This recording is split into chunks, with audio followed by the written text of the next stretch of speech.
নূপুর বলে ফ্যাক্টরিতে যে একটি গন্ডগোল হয়েছিল সেটার কথা আমাকে বলেছিল। বড়দাদান বলে, তবে কি কথা বইপত্র আনতে গিয়ে কিছু জানতে পেরেছিল? অন্যদিকে আমরা দেখতে পারবো কথা ফ্যাক্টরিতে দাঁড়িয়ে চিন্তা করে, যে কাজগুলো আমার বাকি আছে সেই কাজগুলো আমাকে আজকেই শেষ করতে হবে। অন্যদিকে প্রত্যয় বলে যদি কথা আজকে ফ্যাক্টরিতে গিয়ে থাকে তাহলে সেটা কিন্তু অনেক রিস্কি। বড়দাদান বলেন, গাড়ি বের করো, আমাদের কথা মাকে আনতে যেতে হবে। অন্যদিকে কথা সেই লোকগুলোকে বলে, ওনাকে তো আমিও দেখতে পাচ্ছি না। লোকগুলো কথাকে বলে, আজকে তুই একা কাজ করতে এসেছিস, তোর বরটা কোথায়?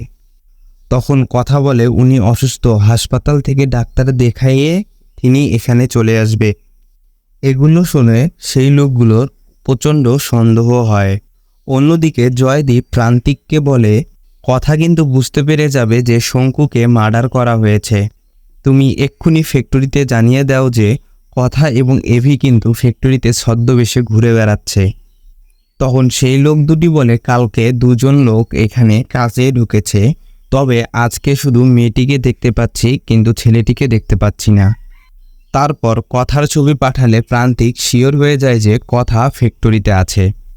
কথা শঙ্কুর ডায়েরিটি খুঁজতে থাকে, তার নিজের কাজ করতে থাকে। এদিকে কথাকে এখানেই শেষ করে দেওয়ার জন্য প্রান্তিক গোটা ফ্যাক্টরিতেই আগুন লাগিয়ে দেয়। কথা বুঝতে পারে সে ধরা পড়ে গেছে, সেজন্যই তাকে মেরে ফেলার চেষ্টা করা হচ্ছে। বাড়ির সবাই এসে যখন দেখতে পায় যে ফ্যাক্টরিতে আগুন দাউ দাউ করে চলছে, তখন এবি সময় নষ্ট না করে কথাকে বাঁচানোর জন্য ফ্যাক্টরির ভিতরে ঢুকে পড়ে।